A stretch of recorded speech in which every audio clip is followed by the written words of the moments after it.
Well, good morning, good afternoon, or good evening, everybody, depending on where you're from, and welcome to the MinecraftEdu After Chat. Now, traditionally, we have this After Chat directly after the Twitter MinecraftEdu weekly Twitter chat, or Twitter EdChat, I should say. But this week, we decided that we were going to push it off for a couple of days and do it a little bit earlier on a Sunday so that a lot more people can join us. So I do hope that you're able to join us. If you're watching this post and you don't know what MinecraftEdu Chat is all about, we run a weekly Twitter Ed Chat based around topics of Minecraft and education every single week on Tuesday evenings and sometimes a little bit earlier for our EU audience.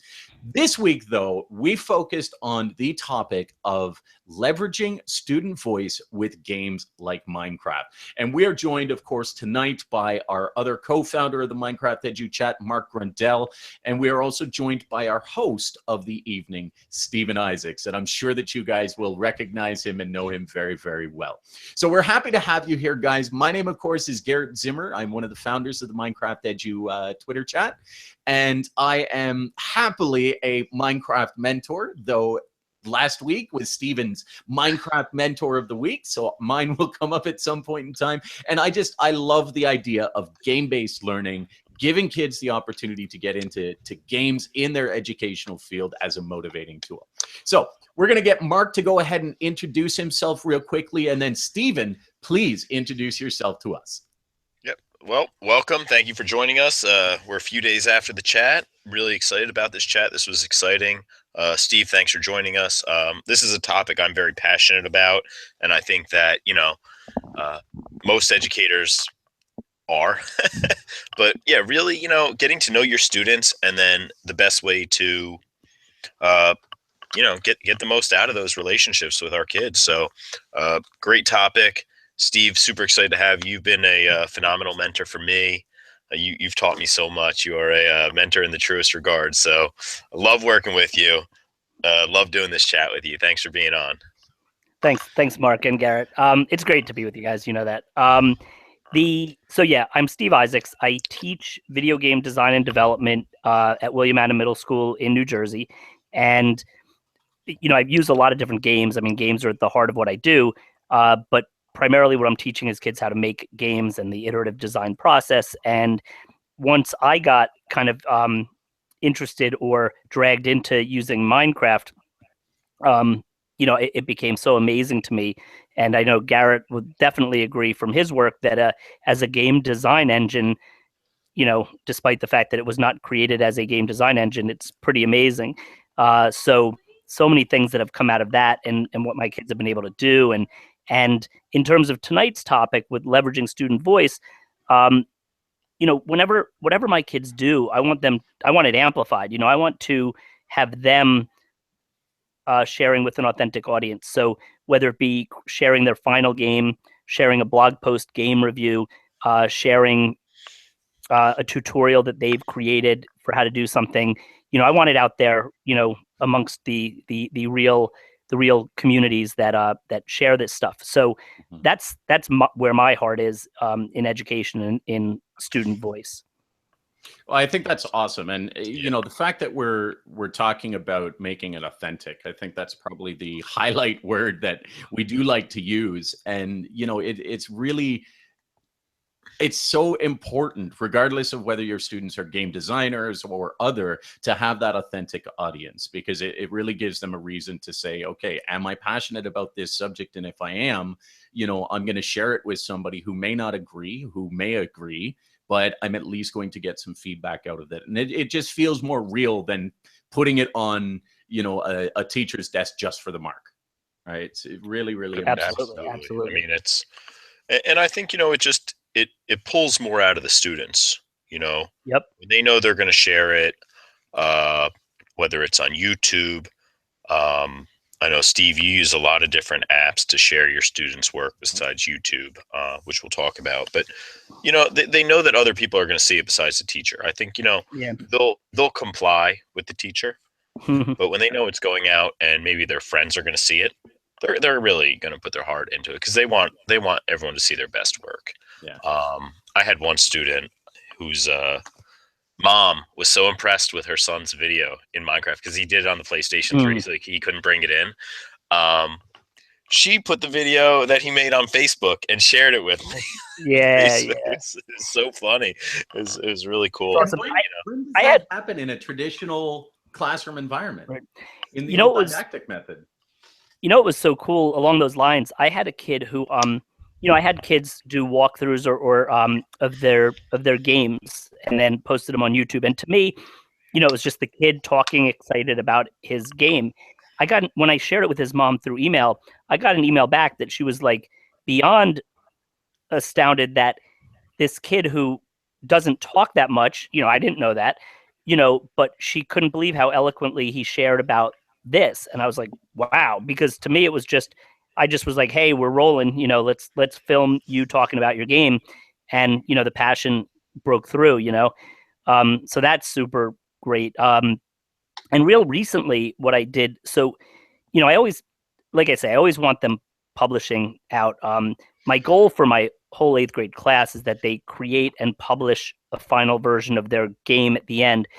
And it used to be that I would just say, okay, so let's publish it somewhere that people could theoretically download it. So if it's Minecraft, maybe Planet Minecraft or Minecraft Maps. GameStar Mechanic has its own community. Now with the Education Edition, we can post their games on docs.com, which has been great. But what I added to that assignment, which, you know, made it, you know, I didn't even realize how great it was going to be, but in really framing it as their final project in showcasing their final game, what the kids have to do now, and you'll see them, just look at my Twitter feed, because as I evaluate them, I immediately shoot it out there. Whoa, check this out, check this out. So now they're creating either full blog posts or using another, you know, method, but they're sharing the design process. They're sharing a walkthrough of their game with screenshots, and then ultimately a link to that game. So it's like this full package now that they're, you know, and like you said, Mark, they're, you know, now they know that this is going to a larger audience. You know, I upped the ante a little bit in how I framed what it was worth, you know, in terms of class, but they really blew me away this time, because it was really just at about the last week and a half that I presented it this way and said, you know, here's how I want all of your final projects coming in, you know, demonstrate it somehow. And then I had, you know, it's, you know, as a Microsoft MIE expert too, you know, I'm always kind of looking at the Microsoft tools. And I had one kid who, what he wanted to do was, in his blog, he wanted to add a slideshow of his screenshots. And he's like, can you do that? And, you know, I thought about it for a second, and Sway, which is a Microsoft product, is just great tool, awesome for what these kids are doing. And I didn't even realize how great it would be. They just, you know, basically can feed in all their images. It comes in as a slideshow. They can annotate all of them with the story part. They can, you know, have one slide in the Sway that links you to their actual game. And it's like, it just makes in other words, I want them to be able to share the good stuff, like the screenshots are what I want people to see. I don't want them to spend all this time having to, you know, learn and perfect using a certain tool to display it. So quickly becoming a big fan of Sway for that project.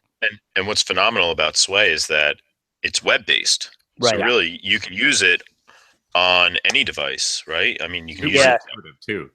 Yeah, super intuitive.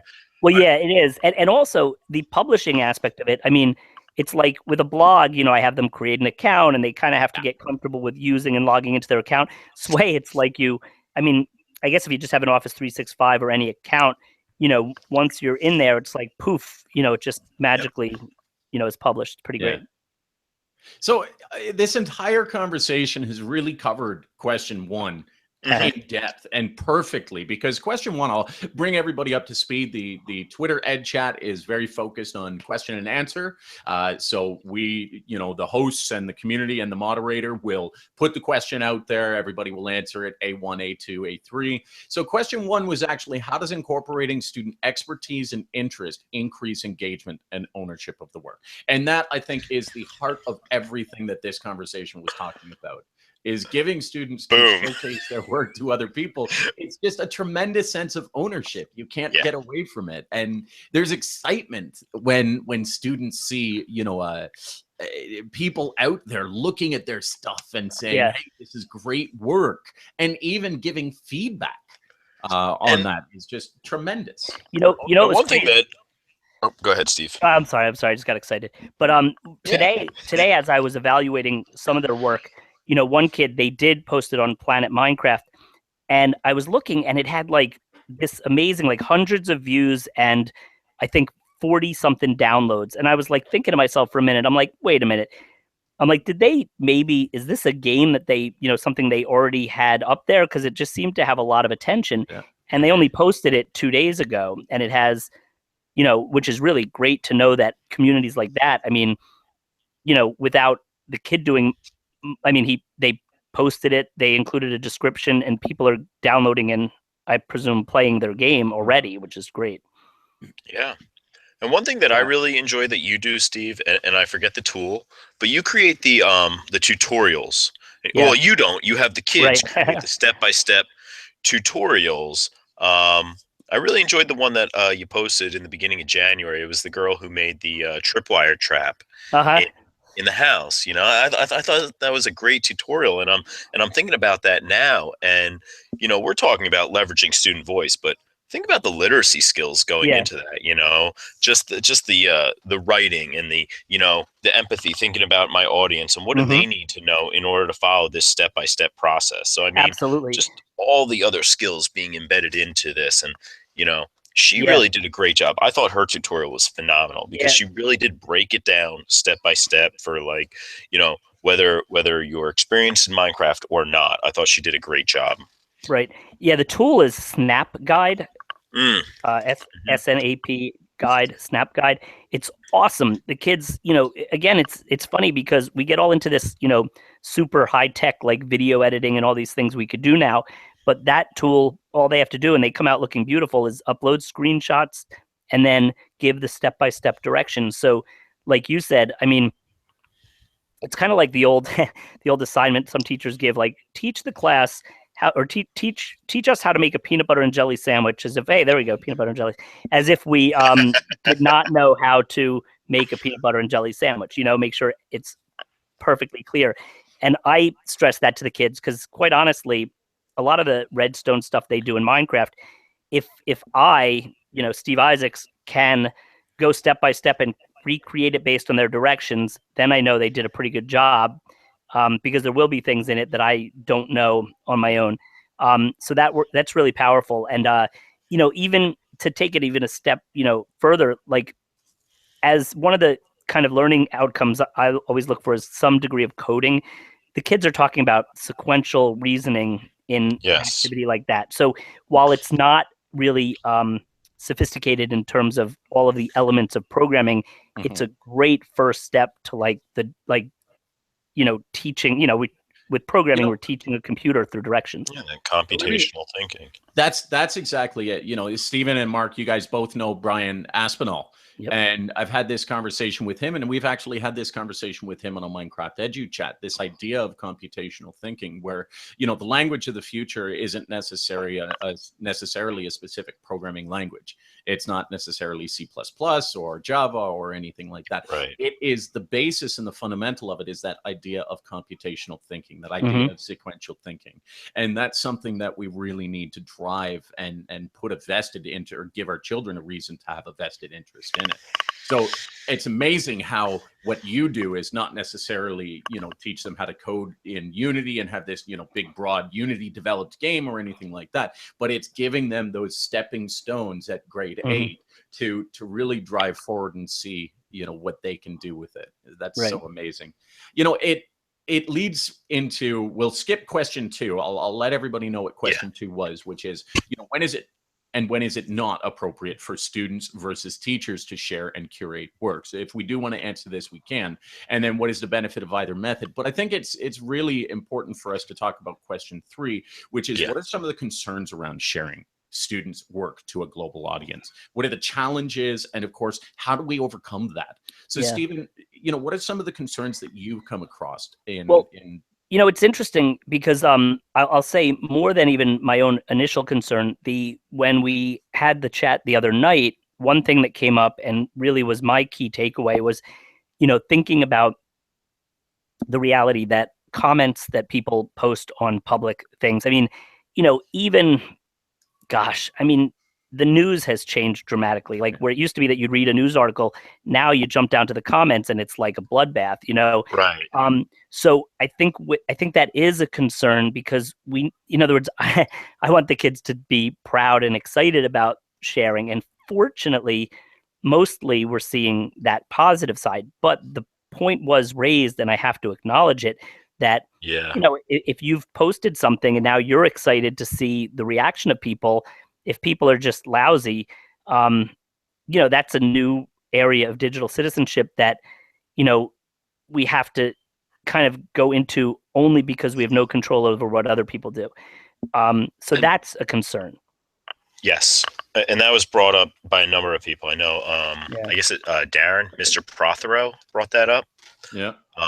Joe K also brought up. Yeah, and I know Mark Cheverton did as well. And I mean, Hmm. you know, we could post to sites where we can moderate the comments before they Right. come out. So that's a safety That's net. true. But I think, I think that now more than ever, I mean, look at our government, Steve. There's We're not going Twitter politics. wars, Twitter wars going on.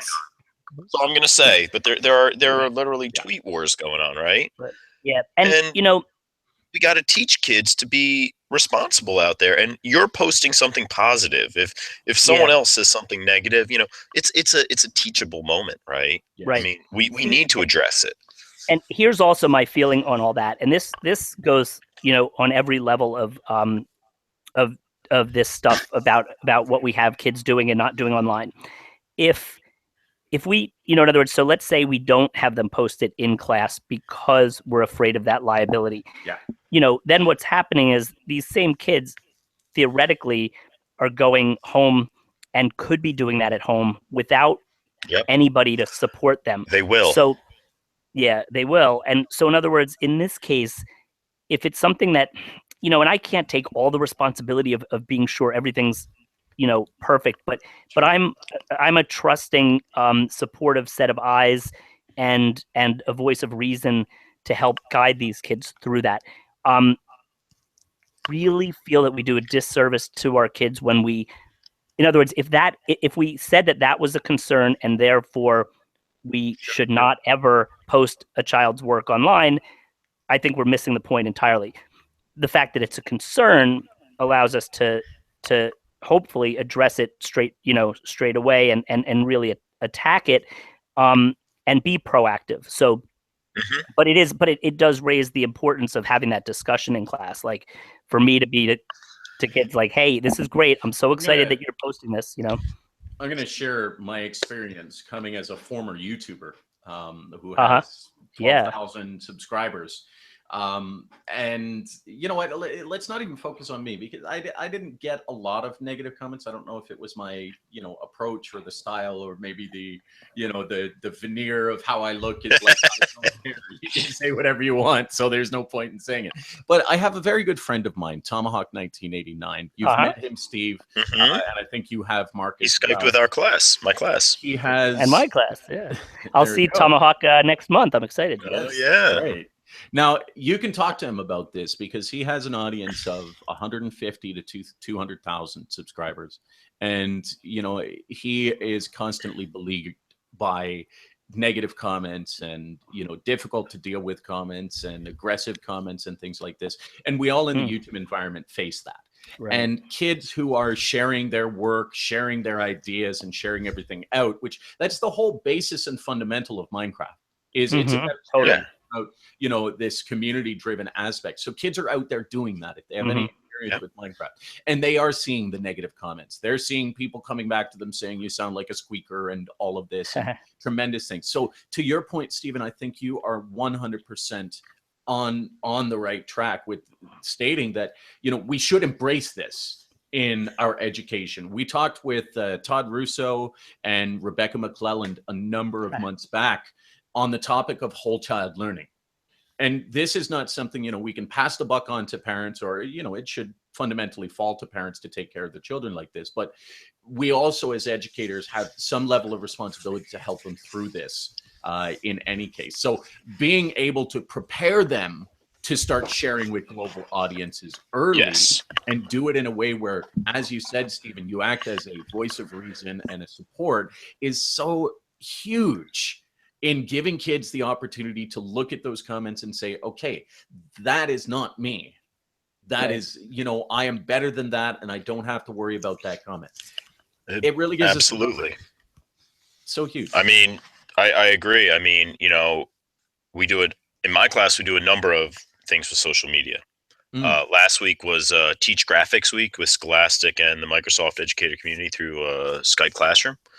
And so, start of the week, I said, this is Teach Graphics Week, and had the big essential question up on the board. It's, why do we participate in social media in this classroom?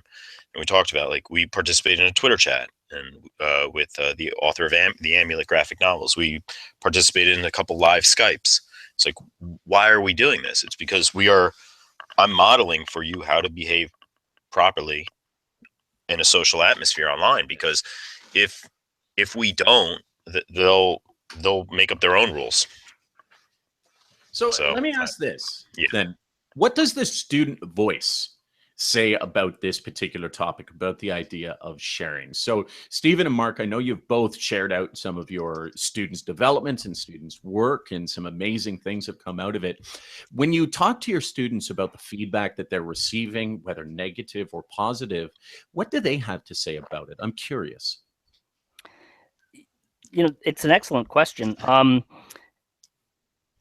And I quite honestly, I'm going to have that conversation more often moving forward, because so far it's mostly come from the positive. Like, this is so great. You're sharing your work. You're demonstrating, that you have a voice. We've done other things like, in terms of student voice, like my kids have been involved in like beta testing and giving feedback, and all those are different elements of student voice. But the, along with your point, what I think is interesting too is how do we talk to kids about how they then continue to leverage their voice in response to these comments. In other words, I don't want my kids all of a sudden going on the attack of the people that are, in other words, that's a huge thing, right? Like, I don't want to, it's like the whole, how do you deal with a bully thing, right? Like, you have some parents who say, well, if that kid does this to you, you punch him in the nose, and many people don't agree with that philosophy. So I think that's something that might be the next level of talking about, digital citizenship and how we handle the reactionary that's coming to me from our conversation right now. No, I think that's a valuable point.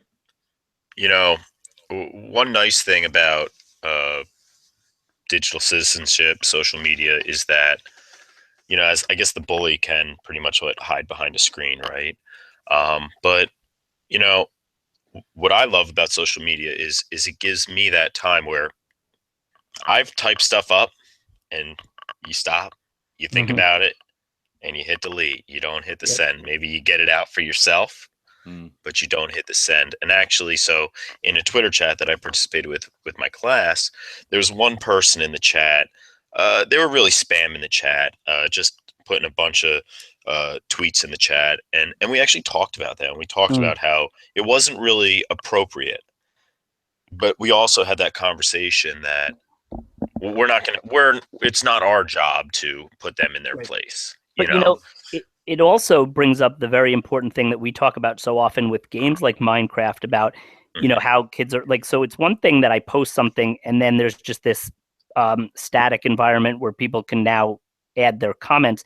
But then we also have the real live online environment, like we're playing the game. We've dealt with the griefing. Well, but I mean, everything like in a Minecraft server and the griefing and how people behave. And I mean, these are all really, important. It's that whole, like, it always brings up that whole thing. Like, do we avoid it because there might be a problem or not? And I mean, it's scary when you think about the potential things that happen and have happened online.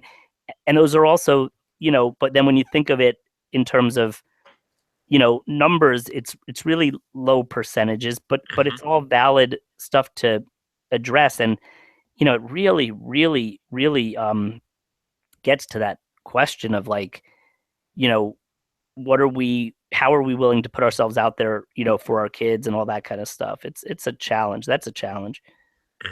Well, I think It is.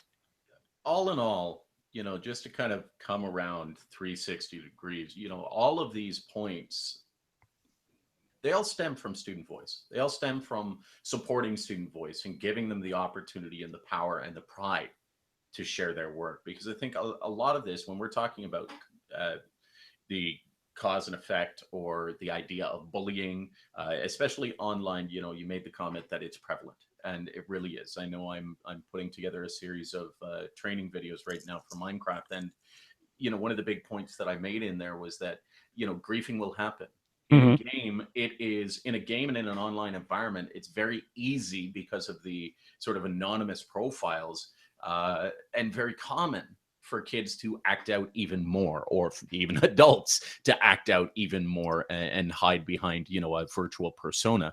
So it's going to happen, and it is happening. But a lot of how we react to that, so for example, if somebody is attacking me, I have enough pride in myself. I have enough, knowledge that I've done good work and I've done successful things, that it doesn't faze me as much. It doesn't hit me. And that's another aspect that we as educators really have to be aware of, is how sensitive our children are to these dangers. And we see, child suicide rates skyrocketing in certain areas. And these are opportunities that we have. If we can encourage student voice and give them a reason to start supporting this pride in themselves, then we actually help them create these barriers against those negative influences. So again, it all boils to student voice is just doing so much. You raise a very valuable point, and I just want to iterate that, is that we can build up kids' self-esteem, and it's so great, but when we allow kids to share authentically, we're not just building up their self-esteem, we're building up their self-worth. And I think that helps for when those negative comments come, because let's face it, not everything we do is going to be perfect all the time. And there's going to be criticism, and it's a fact of life. We've all messed up and we've all received criticism or just negative feedback. But when we build up kids' self-worth through allowing them to share, all of their things, they can say, well, look at everything else that I've done. And just to build off of what you're saying, Gary, absolutely. We're teaching kids resilience in that sense. So what is it about games like Minecraft and games in general that really supports this idea? I mean, Stephen, you've made this comment many times before that, Minecraft was a changing point in your career. And Mark, you've seconded the same thing. So what is it about Minecraft and games like this that really helps us to get this supportive student voice out there? Well, one is kind of how we start using the game. I mean, like with me, the kids were instrumental in getting us up and running in class, and and me being vulnerable enough to say, hey, I don't know this game so well, but I know it means a lot to you all, so bring me on board, teach me, and there were a few kids in particular who, because of leadership roles they were able to take, and often not kids that were used to leadership, that it was, more empowering than anything I've ever seen in my life. The other thing too that we have to keep, that's so important, is the affinity space idea. This is where these kids, live. This is where they're, these are their people, so it's, it's the whole thing, like us all getting interested in game-based learning and all these things, this is my tribe. It's my, group. It's the people I want to be around. It's the like-minded thinkers. So when you get into games and the kids that speaks to, we're allowing them to really, be with their people. I think that's really very important. Absolutely. And supports them wanting to give their student voice out. Yeah. Awesome. Yeah. I just think there's something for everyone in Minecraft, and I've seen it. year after year now where, I'll have a small group of kids who are really into Minecraft, a group that knows what it is and they've played it, but it's not their thing. And then another group of kids who it's just not their thing. And slowly throughout the year, it just shifts to, Minecraft becomes part of our classroom culture. And like you said, these emerging leaders, these students teaching their other kids who, become their friends throughout the year and teaching them these new skills in Minecraft and not realizing the things that they could do in Minecraft. And I have a girl who is just all about wolves, and like she's building a wolf sanctuary in Minecraft right now. And it's a student interest project. And she's like, what's funny? You look at our, so we have our Minecraft mentor realm, right? Yeah. And you start to see how different people, like there are people who are, gathering animals and farming. And it's like, oh, that's cool. Then, I mean, I just go down and I love to dig and just collect resources. I don't care what I'm going to do with them. Like, let me stack them in a chest. And then you have, these tremendous tree houses popping up and people farm. And we see that, and we're a bunch of, adults. It does have something for everybody. One thing that's really cool on this topic too, and another really influential Minecraft mentor, is Refrans Davis, and she and her nephew Braden, they participated in the student voice panel at Minecon. And one of the really neat things about Braden's story was that it seemed like they were very anti, Minecraft in their school, whatever. All of a sudden, I forget exactly how they brought it in, but they brought it in on a very casual way, like not during a high stakes area, but maybe it was during, I don't know if it was like a free period type thing or something. And all of a sudden, these connections started being made among these kids. And then those same kids then started playing online from home.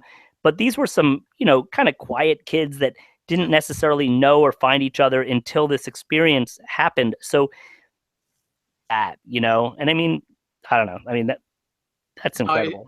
I think it's a fantastic story. You talk about tribe, and I think that's the perfect paradigm to look at it from. Is games are very, very unique in the fact that they generate these amazing communities. Yeah. And it becomes something that, gamers get each other. It's as simple as that. Right. It's an affinity group, like Steve said. Yeah. And not only do gamers get each other, but I think the whole basis of game development, Stephen, I'll speak to you on this and to anybody else who knows a little bit about it, is nowadays the development cycle of a good game is primarily based around community. It is about you share your game out in its alpha version. You build up a community that then plays that game and feeds back and helps you to develop and grow that game from there. That is a huge thing. So even games nowadays, the psychology around game development is a better feedback. Crowdsourcing. Crowdsourcing and sharing voice.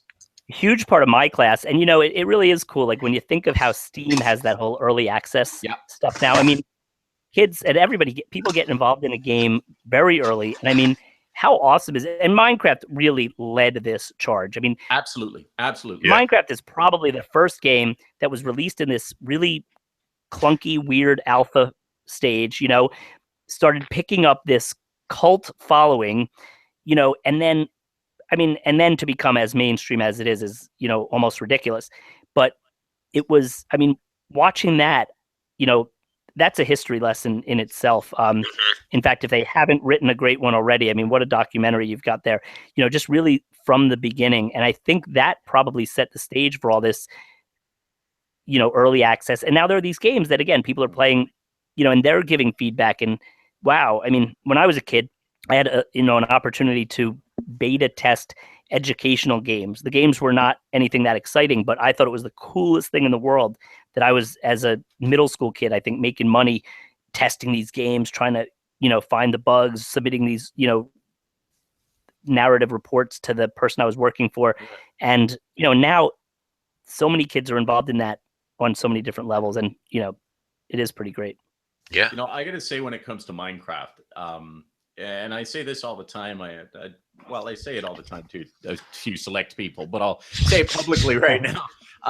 You know, a lot of people get Minecraft wrong. A lot of people look at it and think that it's Mojang doing all this marketing that's made Minecraft huge, or that it's, you know, because you could do creative stuff in it and it's, you know, purely intrinsic. But I don't think that we live in a wholly intrinsic world.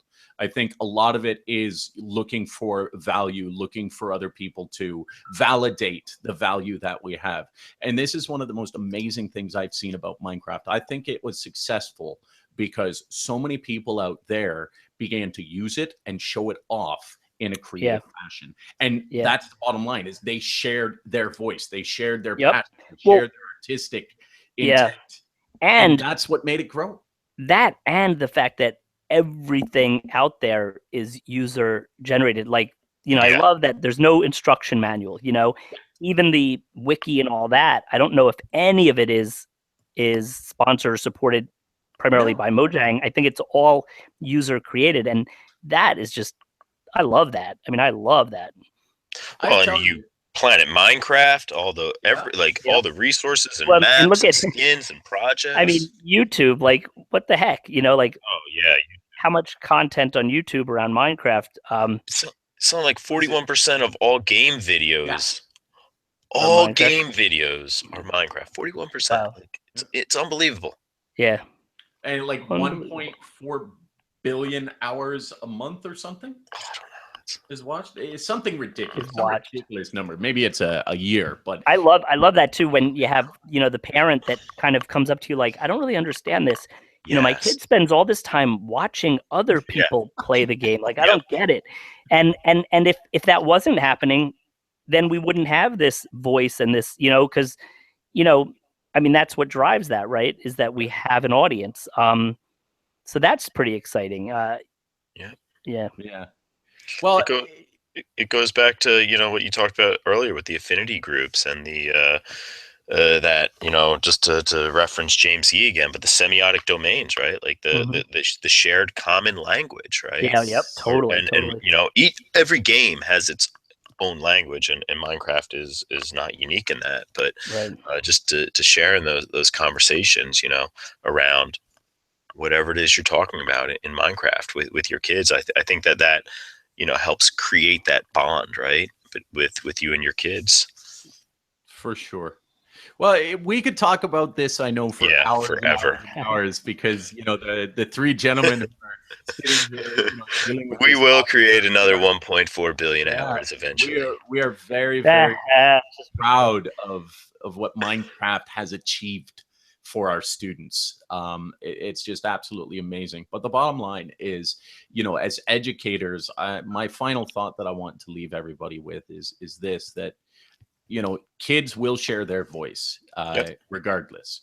The question becomes, do we as educators want to support that and empower that in a proper way? Or do we want to be that focus point where we say, okay, you know what, you just hand your work in to me, and give kids a reason not to want to share their education and learning with us? And I think that is counterproductive to our educational mandate. So, you know, we may as well get on board and start helping them share, of course, paying attention to privacy concerns, of course, paying attention to, you know, getting their permission to share their workout, making sure that they're comfortable with that. But if you're not sharing your students' workout there, A, I think you're missing out. B, your students are missing out. But just the world is missing out. I think the world is, that's it. Like, everybody is missing out. So please share. Please share. Mark, I'll give you an opportunity for final thoughts, and then we want to hear final thoughts from our moderator, Stephen. So Mark, go ahead. No, I mean, you know, like you said, Garrett, whether, you know, if we just tell kids, don't use the internet. I mean, come on, who are we kidding? Who are we kidding, right? You know, some schools do. They do, right? Or they put such heavy bans on the Wi-Fi, and they're going to visit these sites. We need to model it, and you know, what a great way to do it with that. I'll go back to that word, authentic, you know, in an authentic way. You know, let's meet kids where they are. You know, I'll be honest, I'm very selfish in using Minecraft. I mean, it has Minecraft has made me a much better teacher. It has enabled me to connect better with my students, and really, Minecraft was really my gateway game, if you will. You know, I was always a gamer as a kid, but I kind of moved away from games, and then Minecraft really brought me back into it. So, and it's brought me closer with my own personal kids and with my students. It's been great, and it's not only has it leveraged a student voice, it's leveraged my own voice, and it's really helped me as well. So awesome. I hear that often. I do. So Stephen, final thoughts from you, my friend. You know, I mean, to echo what both of you said, you know, Garrett, starting with what you said about, you know, we have that choice, right? We either embrace and support our students, you know, in doing things, you know, the right way, or at least, you know, model appropriate use. I mean, that's huge. And the only way to do that is in real spaces, I think. And then, you know, it's just exciting what the kids, like, I get quite a, like, you know, I get a thrill out of when a kid does something good and then I share it out. And in my case, just as a little silly tip, but I think with everything we do as teachers, it becomes a function of like sort of our workflow. And what has come to be the way for me, which I'll just share out as like a you know, to help anybody who's looking at how to get started, is my kids submit something to me. I evaluate it. If I want to share it, I do a number of things. One is, you know, I use the silly Chrome extension, and I have a Pinterest, you know, collection of student work that maybe we could throw in the chat or something, but it's pinterest.com/SteveI2071. I'll throw it in there. But so basically I have all these different boards that immediately, if a kid does a game review, I'll just pin it to one of those boards, and then right away I might tweet it out or something. So it doesn't add to my work, kind of becomes part of my approach. So the same thing happens with, like, you know, as I evaluate a kid's game now in Minecraft Education Edition, now that they can export so easily the MC World file, and if I, you know, I can very easily, and I've been putting those, the way our district Office 365 accounts work, I think the kid, it doesn't seem like our tenant, our allows for them to post these to their docs.com or something or whatever. So I've been just using my personal, and immediately when I like it, I'll post it up there and tag it with something for the class.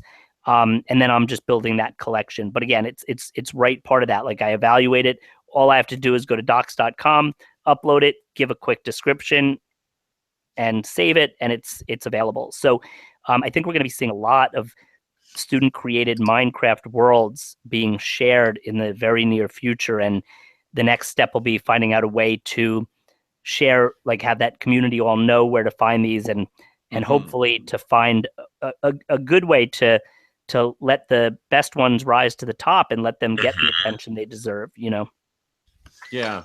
So let me ask you a quick question just before we let you go. I know it's final thoughts time, but you know, this really goes into when is the right time to, and this is something I wanted to talk about but didn't get a chance to. When is the right time for a teacher to share versus a student to share? Okay, great question. So here's again, it goes to what I do. If my kids are writing a blog post and that's what I'm collecting, so that's online immediately. So whether they know how to or promote it or people find it, it's there. I feel like I can amplify that slightly by, when I go through it, adding it to somewhere. Like, if I have a Pinterest board with all student game reviews and somebody comes to that and can go through and check out 10 student game reviews, that might be easier for them to find than finding this kid's random blog. Yeah. So they've already shared it publicly. Same thing with Snap Guide. In that case, all I'm doing is amplifying it. With the MC World files at the moment, so if it's a vanilla Minecraft game, I have them put it up on Planet Minecraft or Minecraft Maps themselves. So they go through that process. The MC World one, just because so far I feel like I could just do it pretty quickly, I'm just kind of doing those as they come across to me. Maybe I'll start getting the kids more on board with knowing how to do that too. It's just that weird little thing I ran into where if they could do it to their school Office 365 account, it would only take a second, and I would have them do that without, So your goal, of course, and your philosophy here is not just to, as a teacher, be sharing this workout and saying, hey, my students did this, my students did that, did this, but more to really push them into that side of saying, okay, you need to share your voice. They publish it. If anything, I feel my role as a teacher is to amplify it. Yeah. If I can reach more teachers and students that can see their work, that's what I want to do. But it's up for them. Like, they all have to get their own accounts for most of these things. Like, they all have a blog, they all, all that kind of stuff. Good. So it definitely opens up some, potential, depending on your school district and depending on how it's set up, it can open up potential, privacy concerns and other concerns regarding with parents and, Yep. I have all my parents know right from the beginning of the semester, these are different sites we're going to use. When a kid creates the account, the onus is put on them that they're supposed to make sure with their parent that it's okay, but the parents already received a letter from me saying they're going to do this. Very important. But also, I mean, it's interesting too, that brings up another whole question for another time, but when kids are 13 or older, they can create their own accounts. So I'm still kind of wondering what that means in terms of, do they still need, I mean, forgetting about in my class, I know I want to make sure their parents know because they're doing this in my class. Mm-hmm. But if you have to be 13 to set up an account, you don't really, I mean, how much involvement does your parent have to have in that these days? I wonder. It's, I'll use an example of the movies, right? So, like, if I want to show a PG movie to my kids, I have to get a permission slip. I'm sure they're well over the age required to watch a PG movie. I think it's just it's still a safety concern. Well, but again, like I say, in school, I get that. But I'm saying at home, if a kid goes to make their Facebook account the minute they turn 13, they can do it through Facebook without parent permission. So, it's just an interesting question because they're still not an adult, and this parent should still be involved in their social media behavior. Absolutely. I'm just throwing that out there. Yeah, and this does present a challenge. It's a very, very muddy topic because there's, again, the big thing is, there are different types of parents. Some types of parents won't want this activity happening. So not to, burden the process on sharing student voice, there are so many ways that we can empower student voice that we talked about today that don't necessarily have to or require putting it out to a global audience, could involve just putting it out to your school, and that's even still supporting student voice. So I think it's really important to keep the focus on the fact that our goal 100% has to be to help empower students to share their voice out there. If at all possible, go with a global audience who is authentic and real. And that's certainly the powerful way to do it. But just because you can't, if your board has a regulation against it, it doesn't mean that you can't empower student voice. So I think that's hugely important. I'm glad we covered that. Excellent chat. I really enjoyed it. Really learned a lot. As did I.